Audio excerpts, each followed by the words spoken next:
السلام علیکم ورحمۃ اللہ وبرکاتہ۔ وعلیکم السلام ورحمۃ اللہ۔ پارہ نمبر 19، سورۃ النمل، آیت نمبر 18، آیت نمبر 18۔ حتی اذا اتوا، اعوذ باللہ من الشیطان الرجیم۔ اعوذ باللہ من الشیطان الرجیم۔ حتی اذا اتوا علی واد النمل حتی اذا اتوا علی واد النمل، قالت نملة یا ایہا النمل ادخلوا مساکنکم قالت نملة يا أيها النمل ادخلوا مساكنكم لا يحطمنكم سليمان وجنوده وهم لا يشعرون۔ لا يحطمنكم سليمان وجنوده وهم لا يشعرون۔ فتبسم ضاحكا من قولها وقال رب أوزعني فتبسم ضاحكا من قولها وقال رب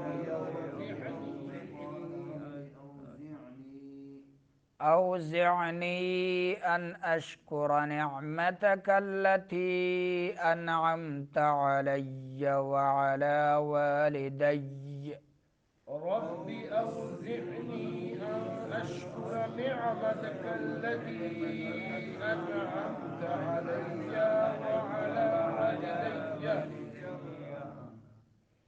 وعلى والدي وأن أعمل صالحا ترضاه وعلى والدي وأن أعمل صالحا ترضاه وأدخلني برحمتك في عبادك الصالحين۔ وأدخلني برحمتك في عبادك الصالحين۔ حتیٰ ہا درمیان حلق سے ادا کریں گے۔ یہ حرف ایسا حرف ہے جب تک آپ اس کا پریکٹس ہا اور عین ان دونوں کا پریکٹس نہیں کرتے یہ آپ کے درست نہیں ادا ہوتے ہیں۔ ان کی پریکٹس چلتے پھرتے کرنا ہے۔ ہا عین دونوں حروف دونوں کا مخرج درمیان حلق ہے۔ حتیٰ اذا ذال حمزہ حلق کے اس حصے سے جو سینے کے قریب ہے اور ذال جو ہے زبان کی نوک جب سامنے دانتوں کے سرے سے لگے تو ذال ادا ہوتا ہے۔ اذا اتوا، اتوا میں کیا ہوتا ہے؟ باولین۔ علی واد النمل، واد النمل عین درمیان حلق سے، واد النمل نون میں کیا کرنا ہے؟ غنہ کرنا ہے۔ میم میں کیا کرنا ہے؟ غنہ انی۔ قالت، قالت نملة یا ایہا النمل، نملة میں کیا ادغام ہے؟ کیا ہے؟ یرملون کا قاعدہ ہے ادغام مال غنہ۔ یا ایہا النمل، یا ایہا النمل، نمل میں نون میں غنہ زمانی اور میم میں غنہ انی۔ یا ایہا النمل ادخلوا، لد دال میں قلقلہ، خلو مدہ، مساکنکم، مساکنکم سین کو سیٹی نکالنی ہے اور لمبا کرنا ہے، کڑی زبر ہے ایک الف کے مقدار۔ مساکنکم کاف بریک ہے اور میم میں جو ہے غنہ کرنا ہے، غنہ انی۔ لا يحطمنکم، لا یحطمنکم، طا زبان کی نوک جب سامنے دانتوں کے جڑوں سے لگے تو طا ادا ہوتا ہے، اور میم کے بعد نون غنہ مشدد آ رہا ہے، کیا ہوگا؟ غنہ زمانی. کم میں کیا ہوگا؟ میم میں غنہ انی. سلیمان، یائلین. وجنودہ، وجنودہ، جنود سے کیا ہے؟ وہم لا یشعرون، وہم لا یشعرون. وہم میم میں غنہ انی، لا یشعرون شین میں تفشی، آواز پھیل جاتی ہے منہ کے درمیان. یشعرون، عین درمیان حلق سے اور را پر پڑھیں گے اور مدہ ہوگا. فتبسم ضاحکا من قولها، فتبسم ضاحکا، ضاحکا کیا ہوگا؟ غنہ، غنہ ادغام مال غنہ. من قولها کیا ہوگا؟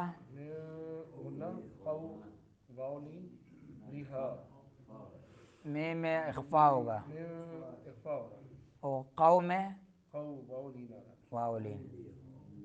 وقال رب، رب را پر پڑھیں گے. اوزعنی، اوزع عین درمیان حلق سے زا میں سیٹی نکلے گی. نی میں کیا ہوگا؟ مدہ. ان اشکر، ان کیا کریں گے؟ اشکر را پر پڑھیں گے شین میں تفشی. نعمتک التی، نعمتک التی، نعمتک التی، عین درمیان حلق سے بار بار کہہ رہا ہوں اس حرف کی جب تک آپ پریکٹس نہیں کریں گے یہ حرف درست ادا نہیں ہوتا. نعمت پڑھی جائے گا. نعمتک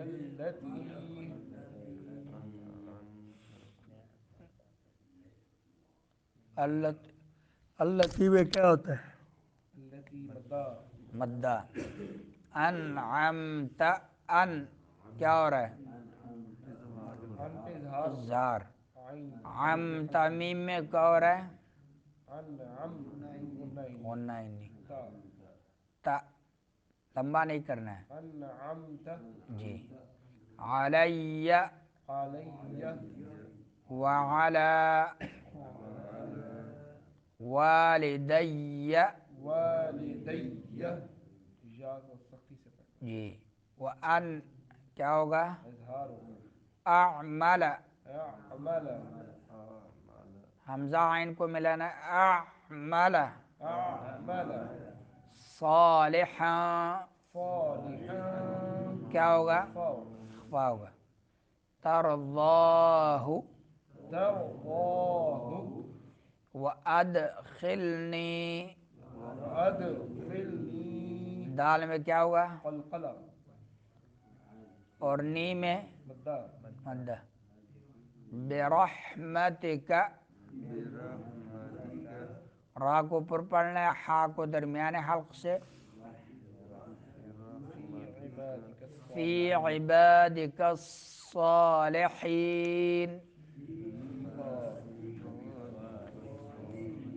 حین میں کیا ہوگا؟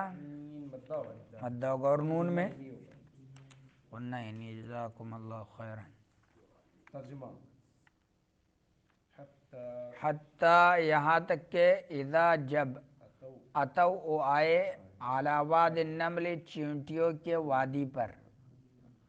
قالت تو کہا نملۃ ایک چیونٹی نے یا ایہا النمل اے چینٹیو ادخلو تم داخل ہو جاؤ مساکنکم اپنے بلوں میں، لا یحطمنکم نہ کچل ڈالے تمہیں سلیمان و جنودہ اور اس کے لشکر، وہم جبکہ وہ لا یشعرون شعور نہ رکھتے ہوں۔ فتبسم چنانچہ وہ مسکراتے ہوئے، ضاحکاً ہنس پڑا، من قولہا اس چونٹی کی بات سے، وقال اور کہا، رب اے میرے رب، اوزعنی تو توفیق دے مجھے، ان اشکر اس بات کی کہ میں شکر کروں، نعمتک تیری ان نعمتوں کا، التی جو انعمت تو نے انعام کی ہے، علیہ مجھ پر، وعلی والدی اور میرے والدین پر، وان اور یہ کہ اعمل میں عمل کروں، صالحا نیک، ترضاہ کہ تو پسند کرے اسے، وادخلنی اور تو داخل کر مجھے، برحمتک اپنی رحمت کے ساتھ، فی عبادک الصالحین اپنے نیک بندوں میں۔ ان دو آیتوں میں بڑے فوائد ہیں۔ حتیٰ اذا اتوا علی واد النمل، یہاں تک کہ سلیمان علیہ السلام اپنی لشکر کے ساتھ چینٹیوں کے وادی پر آئے۔ اس سے پتہ چلتا ہے کہ چینٹیوں کی وادیاں ہوتی ہیں، چینٹیوں کے گھر ہوتے ہیں، اور ان کی اجتماعی زندگی ہوتی ہے۔ ان کی ایک ملکہ ہوتی ہے، سردار ہوتی ہے، اس کے ماتحت حکم کام کرتے ہیں، صفائی کے دستے الگ ہوتے ہیں، فوجی دستے الگ ہوتے ہیں، لڑاکے دستے الگ ہوتے ہیں۔ نمل کی بات کریں جی، چونٹی، چینٹی کی، اسی طرح وہ مکھی کی بھی ہوتی ہے۔ شاید مکی کا بھی ہے اسی طرح، صفائی کے الگ اور لڑاکے دستے الگ ہوتے ہیں۔ خوراک کو جو ہے عجیب قسم سے درمیان سے کاٹتے ہیں، دو ٹکڑے کر دیتے ہیں کہ کہیں اگ نہ جائے، نمی کی وجہ سے اگ نہ جائے۔ ان کی چھتیں ہوتی ہیں، دہلیزیں ہوتی ہیں، چھت وغیرہ ہوتی ہیں، تو ایک عجیب، بلکہ ان کی زندگی پر علماء نے کتابیں بھی لکھی ہیں۔ حتیٰ اذا اتوا علی واد النمل قالت نملۃ، تو چینٹی نے کہا، یا ایھا النمل ادخلوا مساکنکم، اے چونٹیوں اپنے گھروں میں داخل ہو جاؤ۔ چونٹی ایک حقیر سی چیز ہے، لیکن جب اس میں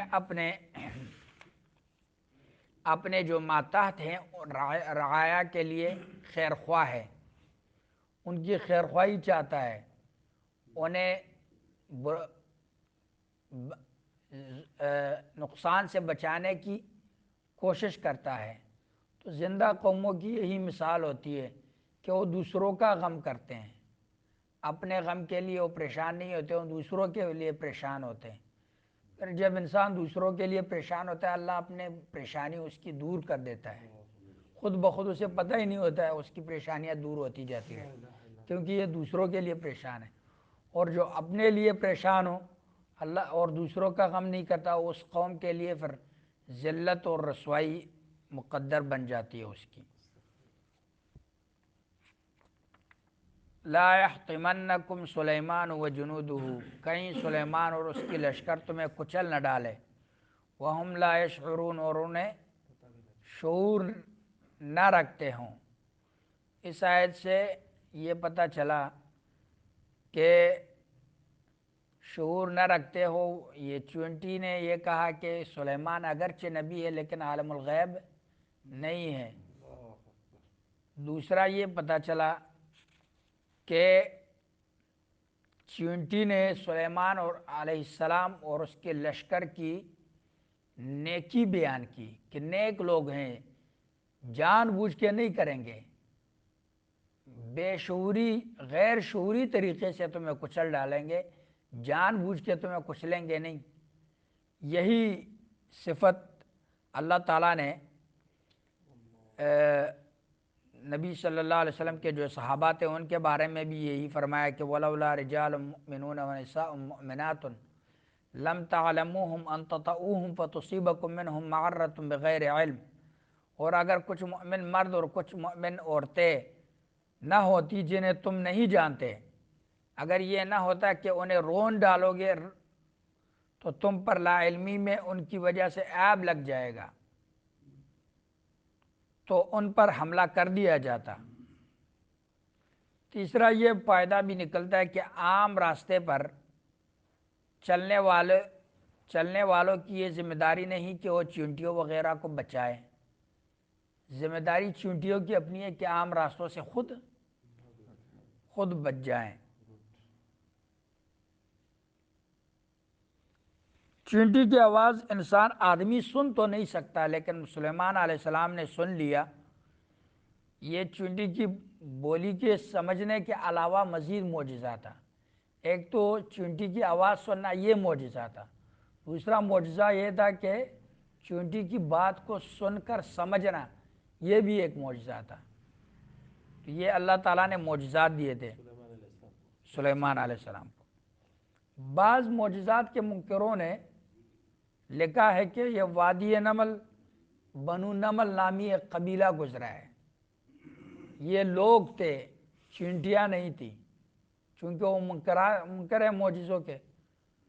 تو اس کے جوابات میں علماء نے کہا کہ پہلے تاریخ میں بنو نمل قبیلے کے لوگ کہیں گزرے نہیں ہیں، کہاں ہیں عرب لوگوں میں کہیں بھی نہیں ہے بنو نمل، اور پھر اگر ہیں بھی تو بنو نمل قبیلے کے آدمی کو نملتن بنو اسد قبیلہ ہے، بنو کلب ہے، تو بنو کلب اور بنو اسد کے قبیلے کے آدمی کو کسی نے اسد نہیں کہا، کلب کے قبیلے کو کلب کسی نے نہیں کہا، اسی طرح بنو نمل کے قبیلے کو نملہ نہیں کہا۔ پہلے تو ہے نہیں، اگر ہے بھی تو نملتن کہہ نہیں سکتے،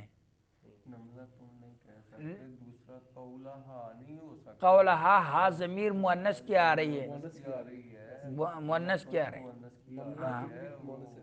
اور بھی بہت سارے اس میں ان پہ رد ہیں۔ یہ جو بعض منکرین ہے یہ قرآن کی تحریف ہے، وَهُمْ لَا يَشْعُرُونَ، اس سے یہ فائدہ نکلتا ہے کہ چونٹیاں جو ہیں سلیمان علیہ السلام کو علم الغیب غیب کا علم نہیں ہے۔ فَتَبَسَّمَ ضَاحِكًا مِّن قَوْلِهَا، چنانچہ وہ مسکراتے ہوئے ہنس پڑا۔ یہ ہنس پڑا کیوں کہا؟ کیونکہ ہنسنے کے کئی قسمیں ہوتے ہیں، کبھی کبھار انسان غصے سے بھی ہنستا ہے، جیسے کہ حدیث میں آتا ہے وہ 3 صحابی جو پیچھے رہ گئے تھے تو صحابی کہتے ہیں تبسم المغضب، تو آپ صلی اللہ علیہ وسلم غصے والے شخص کی طرح ہنس پڑا، میری طرف دیکھ کے۔ مرارہ بن ربیع، کعب بن مالک، ہلال بن امیہ، 3 صحابہ جو پیچھے رہ گئے تھے، صحابی کہتے ہیں کہ میں جب آیا مجھ پہ آپ صلی اللہ علیہ وسلم کی نظر پڑی تو مسکرائے، لیکن غصے والی مسکراہٹ تھی۔ تو یہاں کہا کہ ضاحکا من قولہا، چنانچہ وہ مسکراتے ہوئے ہنس پڑا، من قولہا، اس چونٹی کی بات سے۔ ہنس کیوں پڑا؟ ایک تو اس وجہ سے خوش ہوا کہ اللہ تعالیٰ نے چونٹی کی اس بات پہ ہنس پڑا کہ ایک حقیر سی مخلوق ہے اور کتنی جو ہے اس میں ہمت ہے، اور عالی ہمت ہے کہ اپنے ماتحتوں کے لیے خیر خواہی چاہتا ہے۔ دوسرا یہ اس وجہ سے کہ